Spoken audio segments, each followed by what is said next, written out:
Еве го Николов, за кого зборував претходно, новиот фудбалер во офанзивниот среден ред на Вардар. Да преследиме само оваа акција. Во 60-никот Вардар, Закарич, еве шанса 1-0. Закарич за Цветковиќ. Обично тоа е секвенцата, тоа е на некој начин веќе традиција или вообичаено за дебитант. Уште еднаш Цветковски, да видиме каде оди оваа топка, висока кон Омерагич во дуел таму со Абдуло, добра асистенција, Николов, шанса 2-0. Еве го првиот гол за Бован Николов по враќањето во Вардар. Тој даваше многу голови во најубавите денови за Вардар. Цветковски, асистенција кон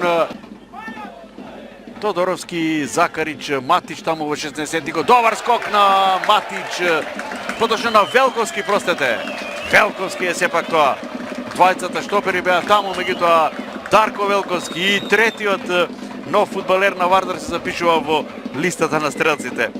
Ете, тоа е една убав податок, убава статистика за вардарци. 24 години има ова момче, 17 пат игра за Вардар, има и еден гол Јанкулов. И сега проблеми таму, голема шанса за 4-0. Каква грешка таму на дефанзивците на Арсими. И казнува Босанчич. Вардар за 42 минути постигнува 4 гола.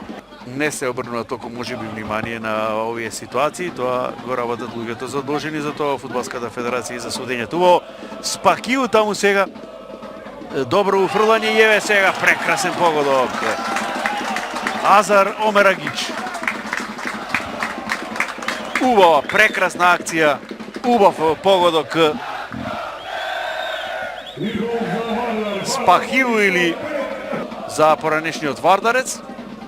И да видиме сега Спахиу, не покажува ништо помошникот, имаше ли контакт и може би офсайд, да видиме дали ќе има црвен картон овде. Да. Нема друго, а влезе во второто полувреме Дардишта. Хурич веќе во второто полувреме се трудеше и сега имаше неколку добри соло акции, меѓутоа нема поддршка од соиграчите, овој пат нема прецизна топка. Талески сега таму да видиме прави прекршок за пенал. Како можеше да испушти оваа топка Талевски не ми е јасно, но добро се случува тоа. Или може би 5-0. Сигурен, прецизен Цуцули. 5-1 и